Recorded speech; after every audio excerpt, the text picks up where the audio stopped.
Russia overnight launched its long-anticipated attack on Ukraine, striking military posts across the country. An unprovoked war in Europe is now underway. On February 24, 2022, Russian missiles struck Kiev and multiple cities across Ukraine just as the second half of the Ukrainian Premier League season was about to begin. President Zelensky announced a law forcing all sport events to be suspended immediately.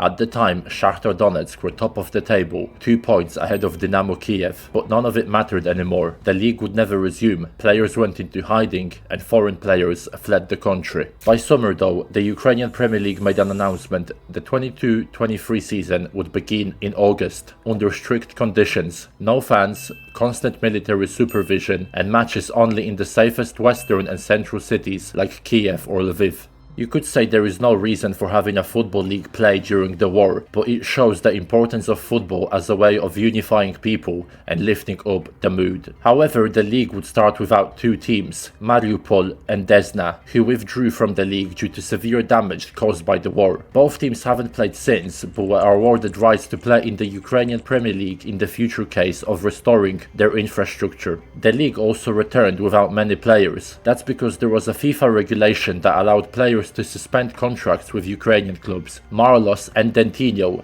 players that spent many years in the league, went back to their country. A lot of players joined the Polish league on loan, including Konoplyanka, Verbic and Ilya Shkurin. Ilya Shkurin is a player from Belarus who was on loan at Dynamo Kiev from CSKA Moscow at the time. He left the Ukrainian team the day after the invasion, and another day later he was loaned out to a Polish side, Raków Częstochowa. He publicly condemned the invasion of Ukraine as well as his own country's support of Russia, and he hasn't played for CSKA Moscow or Belarus national team since. He is now representing another Polish team, Legia, and in 2025, when Legia traveled to Kazakhstan for a Europa League qualifying game, Shkurin decided not to travel as he feared that the Belarusian authorities might influence the services in Kazakhstan or deport him to Belarus, where he could face a prison sentence. In the following months, more players left the league, including star players. In the summer, the league saw departures of Dodo, David Neres or Manor Salomon, with Mikhailo Mudryk, Ilya Zabarny and Viktor Tsygankov leaving few months later in the winter.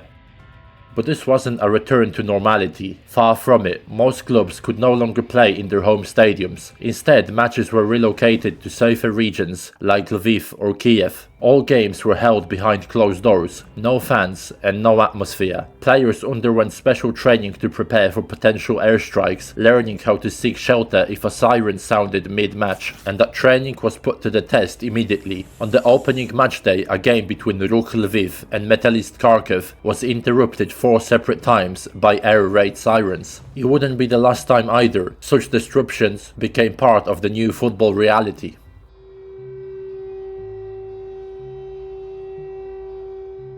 By the 23-24 season, a limited number of spectators were finally allowed back into the stadiums, but given the ongoing risks, European matches remained off-limits on Ukrainian soil. Clubs like Shakthar Donetsk had no choice but to host their continental fixtures abroad. No club symbolizes the war's impact like Shakthar Donetsk, already forced to leave Donetsk in 2014 due to the earlier conflict in the Donbass. Shakthar had become a team in permanent exile. From 2014, they played in Lviv, Kharkiv and Kiev, always moving, never truly home. When the 22-23 season started, majority of the foreign Shakthar players were gone. They were either sold, released or loaned out. Shakthar made over 100 million euros from the sales of these players, but due to the situation in Ukraine, it was hard to replace them with good players. The Shakthar lineup changed massively over 1 year. When the Ukrainian side played Real Madrid in the Champions League in 2021, their lineup included 8 Brazilian players and only 2 Ukrainian players. 12 months later, they played again against Real Madrid in the Champions League, but this time the starting lineup was made up of 11 Ukrainian players. Against all the odds, the Ukrainian side performed well in Europe, beating RB Leipzig 4-1,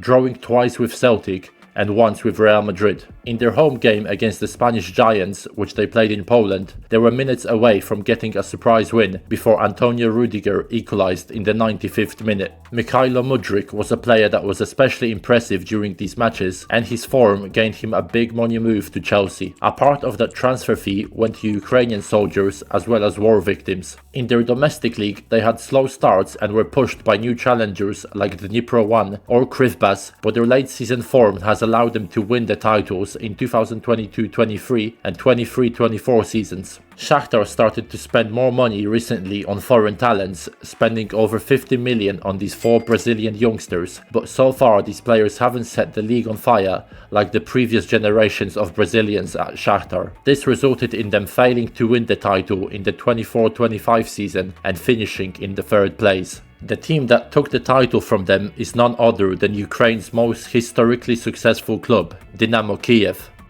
But even with their legacy, adapting to the new wartime reality was anything but easy. Dynamo struggled throughout the 22-23 campaign, finishing in a disappointing 4th place. Their European form suffered too. They crashed out of the Europa League, finishing bottom of their group with just a single point. The club took a different path forward. They doubled down on homegrown talent and also brought back a club legend, Yarmolenko. That decision proved to be a turning point. Fielding a starting 11 made up almost entirely of Ukrainian players, week after week, Dynamo began to rebuild their identity. They finished 2nd in the 23-24 season before returning to their dominant best, going invincible and lifting the league title once again in 2025. FC Mariupol and Desna were not the only teams affected negatively by the war. Dnipro 1 and Tavria Simferopol were another 2 teams that were dissolved in the last 3 years. Dnipro 1 were a team founded in 2015, and while not officially a successor of the 2015 Europa League finalists, FC Dnipro, Dnipro 1 took over all of their infrastructure,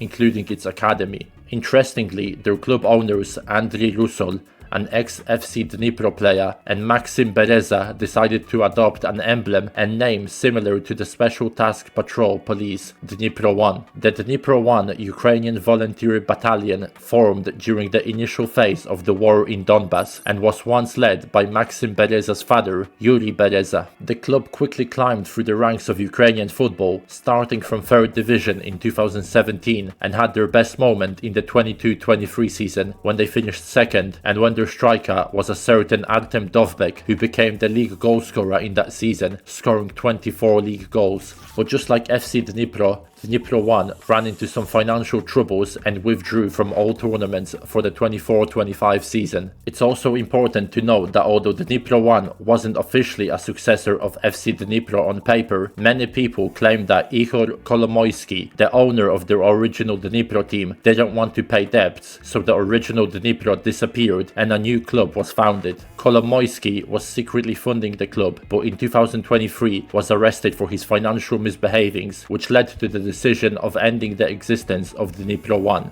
In the history of Ukrainian Premier League since the post-Soviet independence, only 3 teams managed to win it: Shakthar Donetsk, Dynamo Kiev and Tavria Simferopol in 1992. The team was based in Simferopol, the 2nd largest city in Crimea. Crimea is internationally recognized as Ukrainian territory occupied by Russia since 2014, and due to this the club was forced to cease its existence in 2014. A new club composed of some of its staff and players joined the Russian Football Union under the new name FC TSK Simferopol, and they play in the Crimean League. But this wasn't the end of Tavria. In 2016, the Football Federation of Ukraine and Tavria's president announced it would re-establish the club and its new home would be the Kherson province. The club spent the next few years in the 3rd division, but again was forced to cease existence in 2022 following the occupation of Kherson Oblast. But when some teams struggled or ceased to exist, others were given an opportunity to take their place.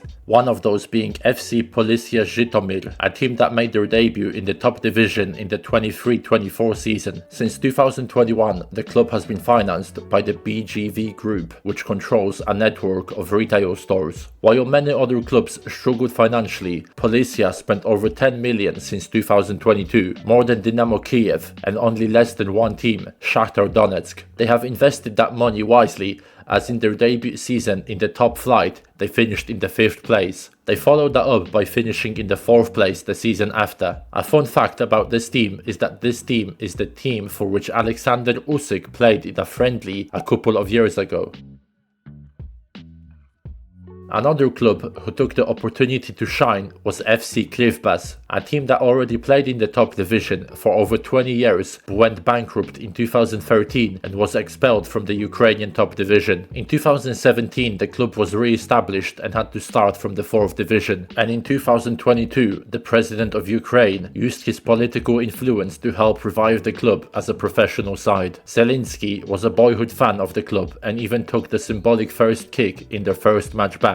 They finally made it into the top division in 2022-23, where they exceeded expectations and finished 7th in their first season. But that was just the beginning. The club finished 3rd in the following season, and at the halfway mark of the season was only 3 points off 1st place. The mastermind behind their success is their coach, Yuri Vernidub, who previously led Sheriff Tiraspol to the Champions League group stage and a win over Real Madrid. Unfortunately, these teams overperforming and qualifying for European competitions had a negative impact on Ukraine in the UEFA coefficient rankings. That is because firstly, these teams are inexperienced, and secondly, they are new to playing in Europe, which means that their coefficient scores are low and they are unseeded in the qualifying rounds, which results them in playing tough opposition. Ukrainian League in their prime days was sitting in the 7th place in the coefficient ranking, and even just before the war they found themselves in a respectable 12th place, but since then have dropped off massively and finished the 24-25 season in 23rd place. This position means that for the first time since 1999 they are only entering one team into the Champions League. Playing their home matches in foreign countries thousands of miles away certainly doesn't help. Initially, Ukrainian teams played their home games in Slovakia and Poland, but since then they have also used stadiums in Germany or Romania. I have already mentioned Shakthar beating RB Leipzig and drawing with Real Madrid. They followed up on these great results as next year they also beat Barcelona in one of their 2 games, which allowed them to finish again in the 3rd place. But are there any other notable performances from Ukrainian teams? Well, not really, at least not positive ones. In the 23-24 season, Dnipro 1 set a new record among Ukrainian clubs by being eliminated from all 3 European club competitions within a single month. They started out in Champions League 2nd qualifying round, where they lost to Panathinaikos. Dnipro were then demoted to Europa League 3rd qualifying round, where again they lost, this time to Slavia Prague. They still had a chance to qualify for the league phase of Conference League, but they lost after extra time to Spartak Trnava in the playoff round.